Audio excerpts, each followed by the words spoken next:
Thus, bill second reading. Attorney General.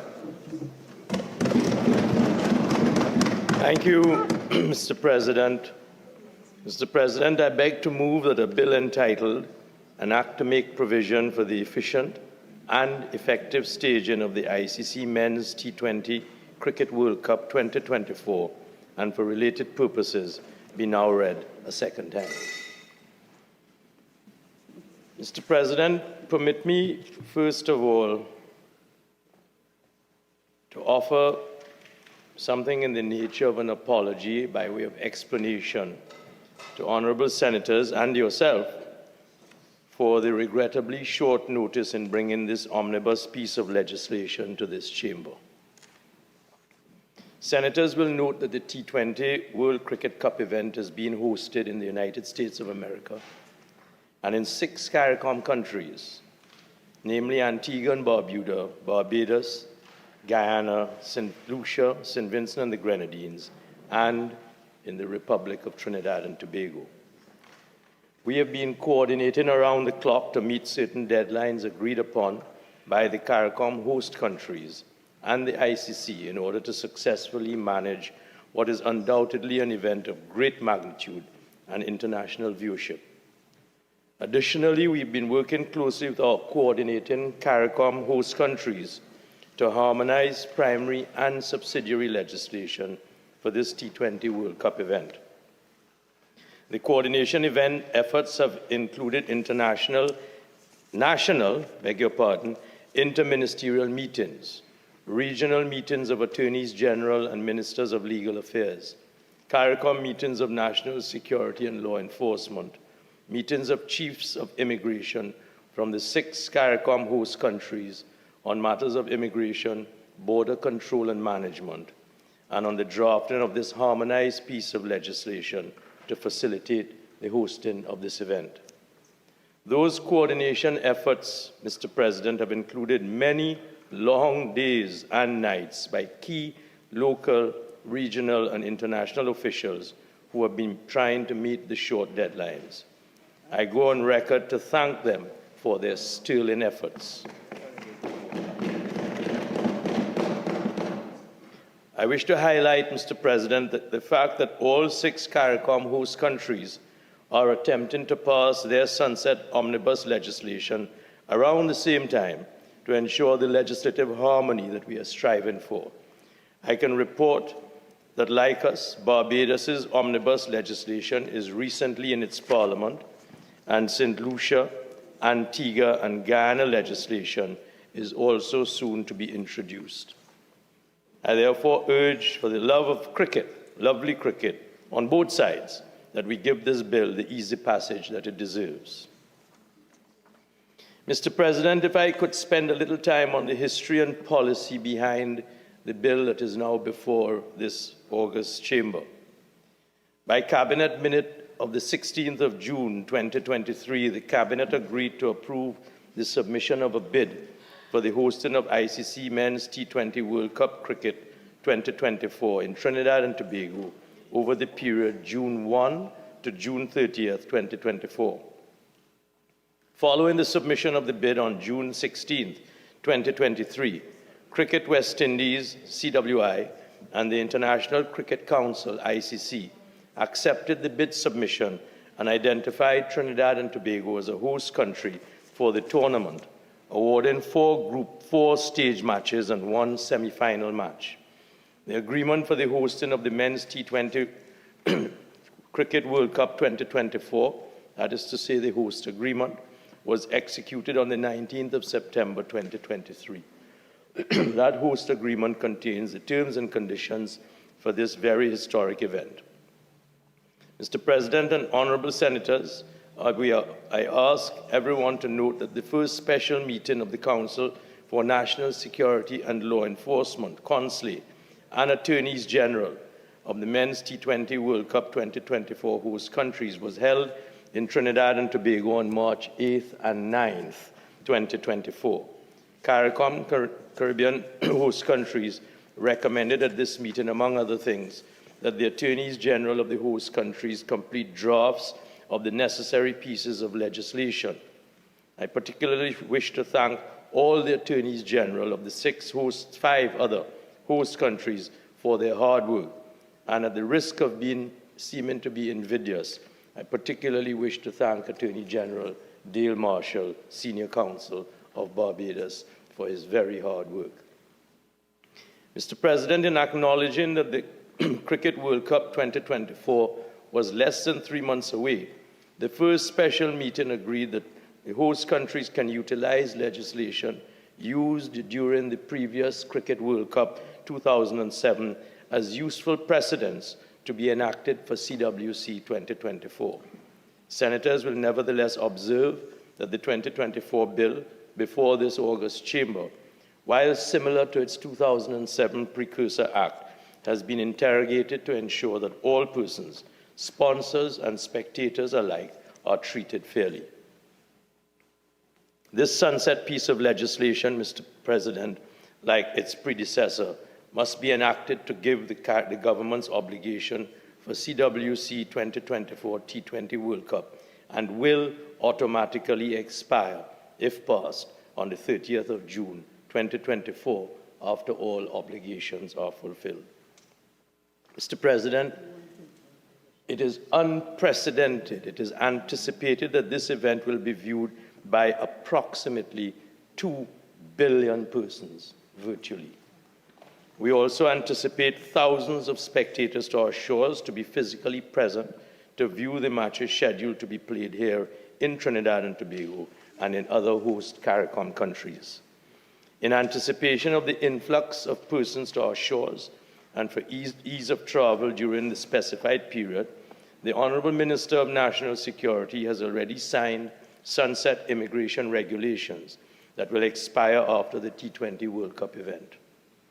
Senators are asked to note that the Immigration ICC Men's T20 Cricket World Cup 2024 Mutual Recognition of Visas Regulations 2024 were published as legal notice number 69 of 2024 and laid in the Senate on the 23rd of April 2024 and in the other place on Friday 26th April 2024. These regulations are subject to negative resolution of Parliament. Those regulations, Mr. President, deal with the mutual recognition of visas by CARICOM host countries during the period May 15th to July 15th, 2024. Senators are asked to note that notwithstanding the mutual recognition of visas, Trinidad and Tobago will retain its sovereign right to refuse entry to persons seeking to enter Trinidad and Tobago if the admission of those persons would be contrary to the Immigration Act, Chapter 1801, or the immigration regulations. Mr. President, I am happy to announce and to remind that the group stage matches are to be held from June 12, 2024 to June 17, 2024 at the Brian Lara Cricket Academy. The semi-final match will be held on June 26, 2024 at the Brian Lara Cricket Academy. Warm-up matches will be held at the Queen's Park Oval, while the practice sessions will be held at Queen's Park Oval, Sir Frank Worrell Memorial Ground at the UWI, and the Diego Martin Sporting Complex. Mr. President, without fear of contradiction, I am able to say that this is the largest sporting event hosted in the region since 2007.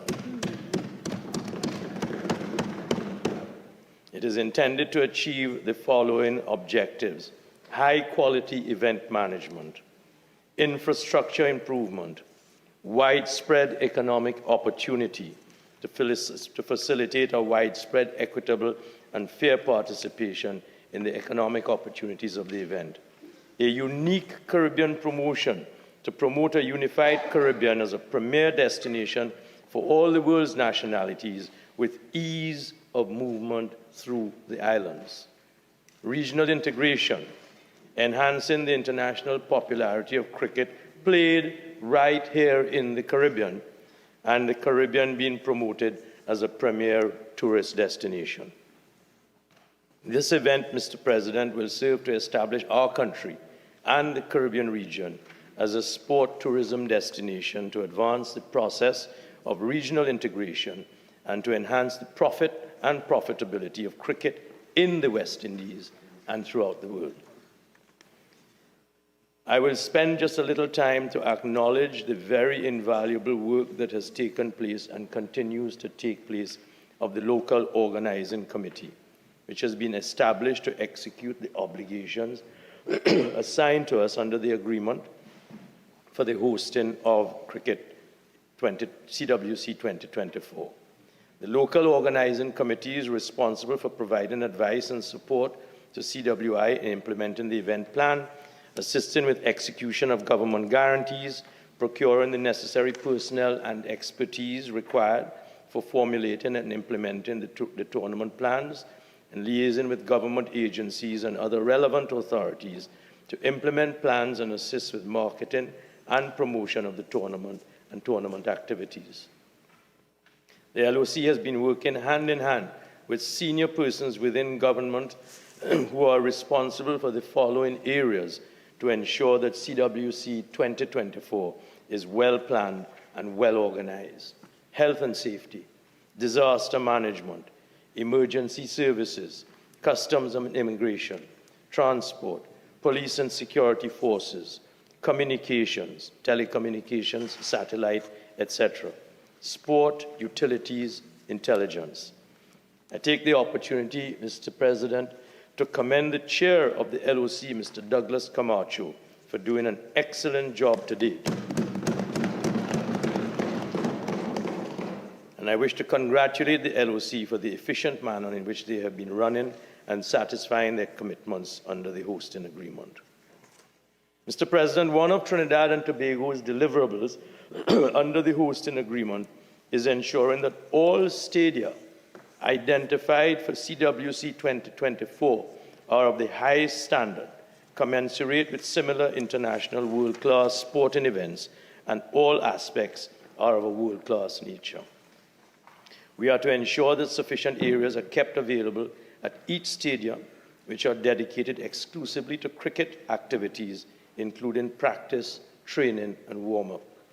The government has identified 4 world-class facilities in our Twin Island Republic for the hosting of the matches, practice sessions, and warm-up sessions, and these are, as I've already mentioned, the Brian Lara Cricket Academy, the Queen's Park Oval, the Sir Frank Worrell Memorial Ground, and the Digger Martin Sporting Complex. There are other deliverables, Mr. President, such as the match day operations, and hence the need for this omnibus sunset legislation to create the enabling environment to achieve this goal. Another deliverable is proximity to medical facilities. The 4 venues were chosen for the matches and practice sessions are all within close proximity to public and private hospitals. Another deliverable is safety and security. The local organizing committee shall be responsible for match security and the formulation of an appropriate security plan.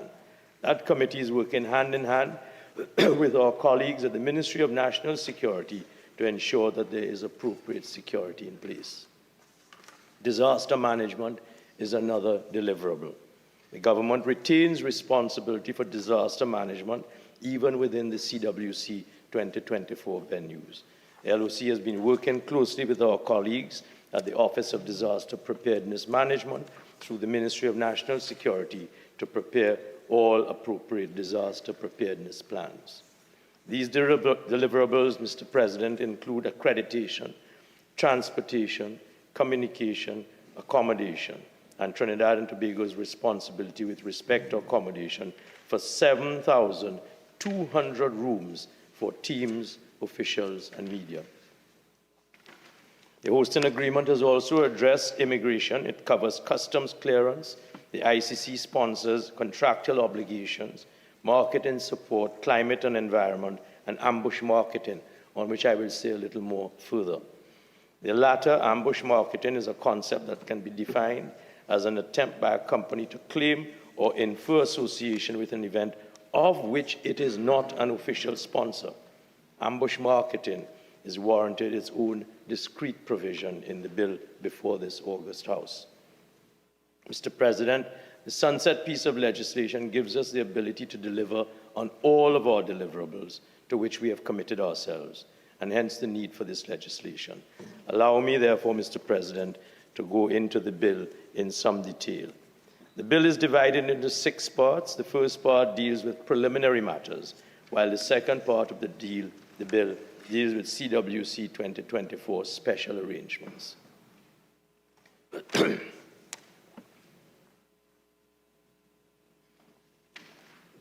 Clause 3 provides for the declaration of any area within the control of the committee or CWI as a CWC 2024 venue, and the declaration of a period as a match period.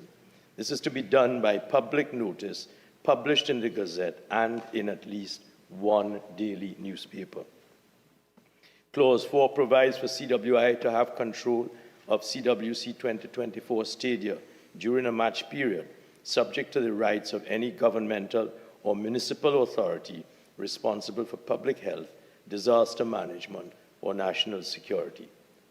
Clause 5 empowers the Commissioner of Police to exercise his rights, her rights, and control over traffic arrangements within any match venue and during any match period. This reflects the Commissioner of Police's general powers to effect road closures on a temporary basis, as well as create traffic regulations and orders governing vehicular flow and parking arrangements, such as is done around Carnival time. Clause 6 of the bill makes provision for the sale and distribution of tickets for CWC 2024 by persons solely authorized by CWI. Persons who seek to engage in illegal transactions or otherwise purport to sell tickets to CWC 2024 without due and proper authorization shall be subject to penalties contained in the bill. These persons are otherwise known as scalpers. There is a need to control scalpers, which is accounted for under the bill. Clause 7 is to be read in conjunction with the first schedule, which lists the 6 host countries and seeks to give effect to the mutual recognition of visas issued by countries which have agreed to facilitate travel to the CARICOM host countries for CWC 2024. The effect of that visa, mutual recognition of visas, will be that on entry into one of the 6 host countries, the visitor who arrives and is given a clearance by immigration at the first point of entry can then, under the harmonized arrangements that are being put in place by the regulations and the legislation, that person then has the facility to move within the 6 CARICOM host countries, subject, of course, to discretionary control by immigration officials. Mutual recognition of visas will have effect during the period 15th of May 2024 to 15th July 2024. Beg your pardon.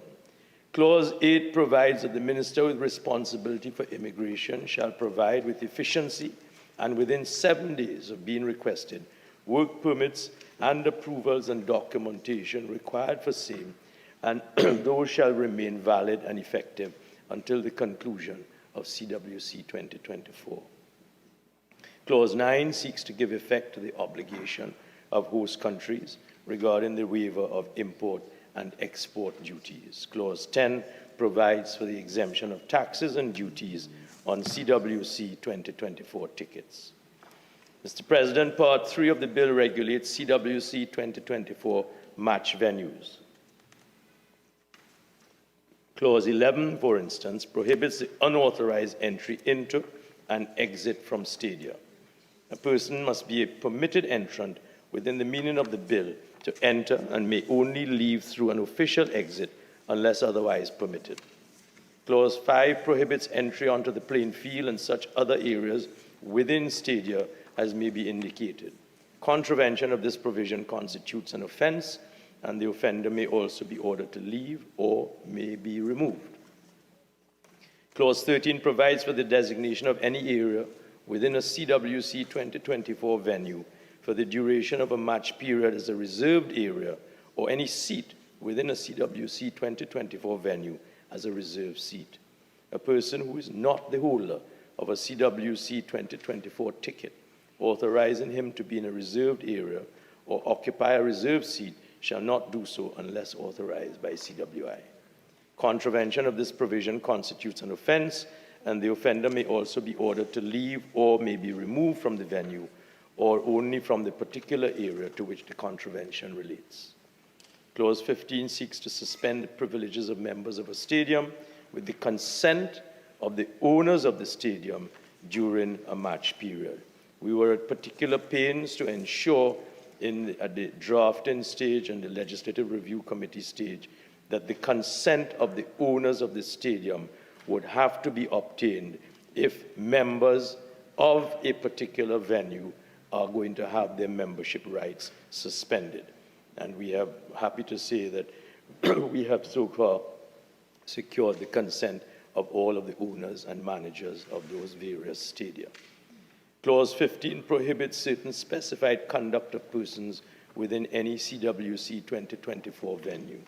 Clause 16 provides for the prohibition or restriction of certain items as specified in the second schedule. And that second schedule sets out in some detail, Mr. President, the prohibited items in parts 1 and 2 thereof. Those would include dangerous objects, weapons, and any article capable of being used as a weapon. Clause 17 provides for the surrender on request of prohibited items or items used or which may be used in a manner prohibited by the Act for which this is the bill. The second schedule details some of those, and I will give some examples: illegal drugs, fireworks, flares, and explosives. We will need to ensure that in our schedules we provide a mechanism that would prevent persons from bringing these items into the stadium. Clause 18 provides for the prohibition of the sale of goods or services in a CWC 2024 venue during a match period. Clause 19 authorizes the taking of photographs of persons who are suspected on reasonable grounds to have committed or have been involved in the commission of an offense in a CWC 2024 venue. Clause 20 provides for any person in such a venue who has committed or has been involved in the commission of an offense to provide his name and address to a police officer. Mr. President, Part 4 of the bill takes into consideration clauses 21 to 26, making provision for the control of advertising. One of the bill's cornerstone philosophies conserves the protection of commercial rights, which is a major obligation laid down in our commitment in the hosting agreement. These rights refer to all the rights of the IBC and the CWI and the various licenses in respect of sponsors, suppliers, media rights, including broadcasting, sound and images in all forms, and all other rights of a commercial nature. We need to ensure that sponsors' rights are protected because they may then sue the IBC, CWI, and the local organizing committee. Mr. President, some of those official sponsors, just to name a few, include Aramco, Emirates, and Coca-Cola. Clause 21 prohibits certain advertisements on structures within a declared match venue. Clause 22 provides for the prohibition of the use of airspace during a match period over a CWC 2024 venue. That is to say, the overflight of aircraft, subject, of course, to national security aircraft and other such. Clause 23 provides for the prohibition of certain advertisements that relate to or are connected with CWI, which is false or misleading. Clause 24 prohibits the commercial broadcasting, telecasting, recording or filming of any information relating to a CWC 2024 activity without the approval of the CWI. Clause 25 prohibits certain trade practices. It deals with what is known as ambush marketing by intrusion.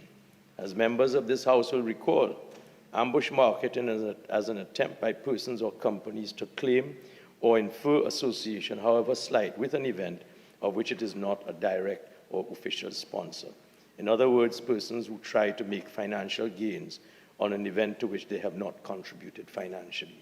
We have the example of the 1996 Cricket World Cup in India, the Nothing Official About It campaign by Pepsi during that World Cup, who had literally taken the thunder from under the official sponsor Coca-Cola in that year in one of the most disruptive moves in an ambush market in history.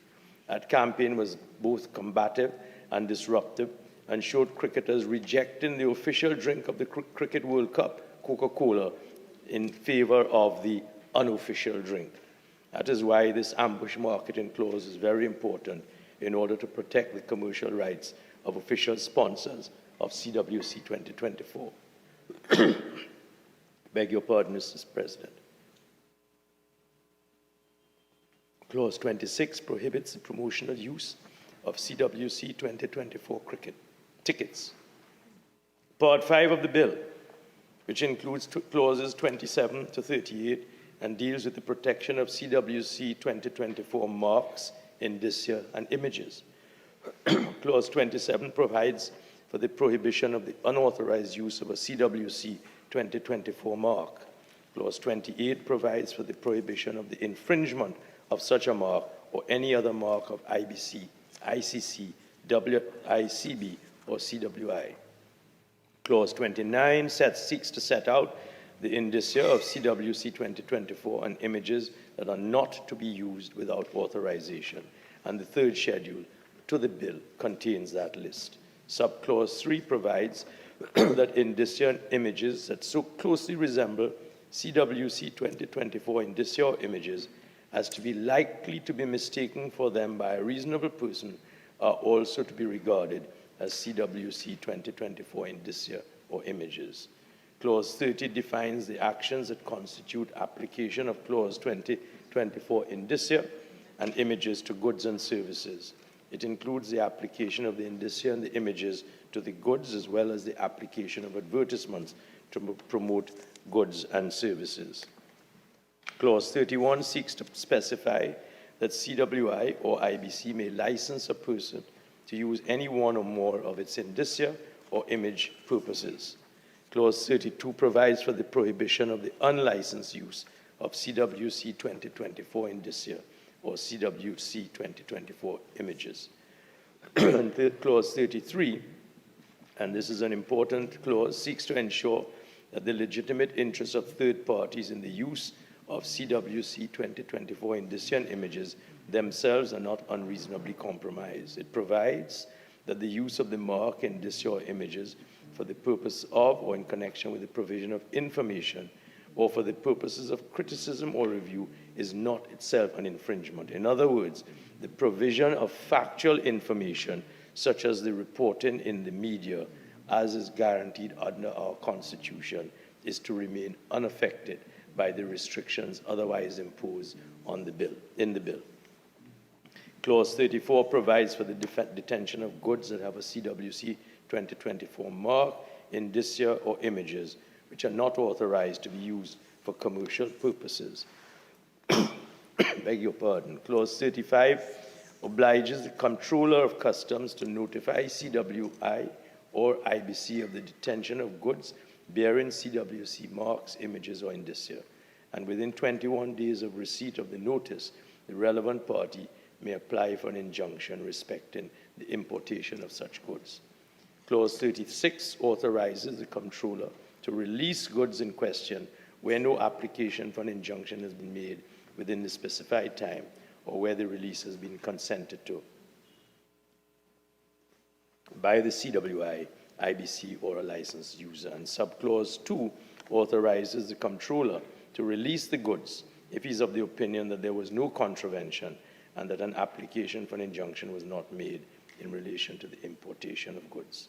Clause 37 provides the Comptroller power to the Comptroller to retain and not to dispose of detained goods.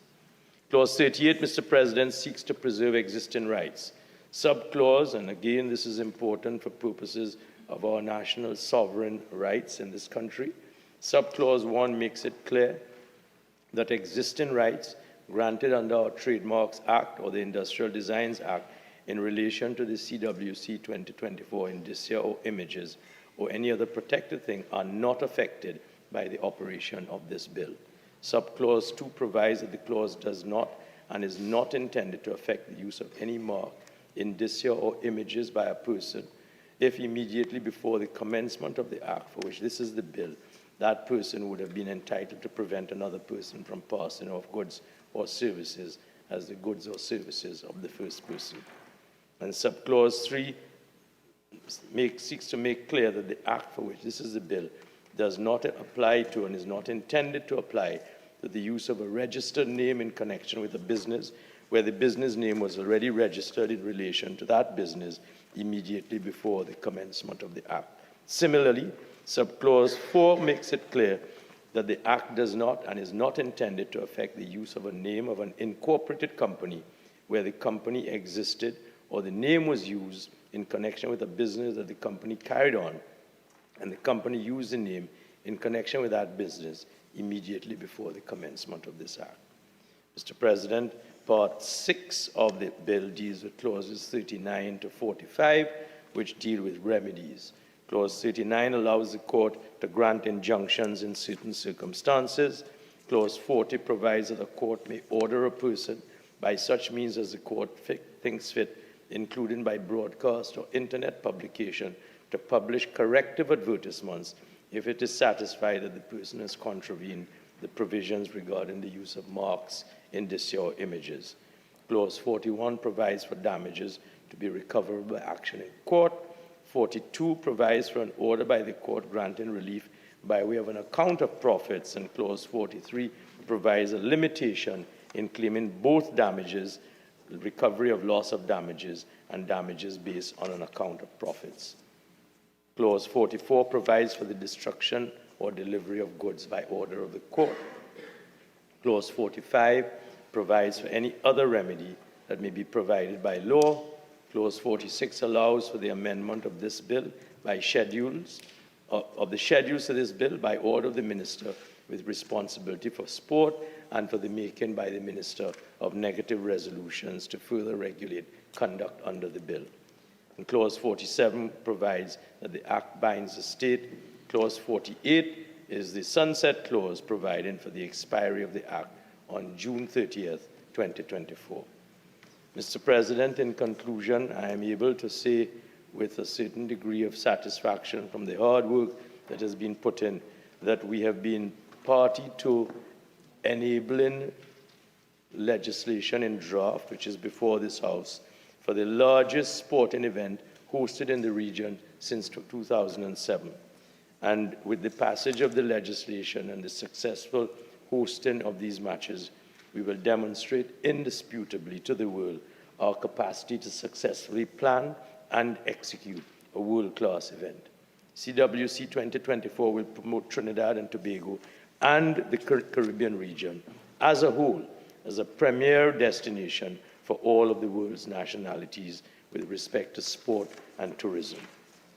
Furthermore, Mr. President, the mutual recognition of visas will allow for the true integration of our fellow CARICOM host countries, where, for example, as I've said before, a person coming to Trinidad and Tobago can then move freely to Barbados or St. Lucia in what we call our single domestic space. Mr. President, this bill will bring us together as a region in a significant way and will enhance the profit and popularity of West Indian cricket throughout the world. We will truly be establishing Trinidad and Tobago and the wider region as a leading sports tourism destination. Mr. President and honorable members, with the passage of this bill, we will be guaranteeing and have undertaken to use our best efforts to ensure that CWI and IBC can enforce its rights in full in relation to CWC 2024, and therefore this bill is of importance. The CWC 2024 is our country's event and a regional event, and we ask for everyone to be on board. And in the circumstances, Mr. President, I have the pleasure to say, I beg to move.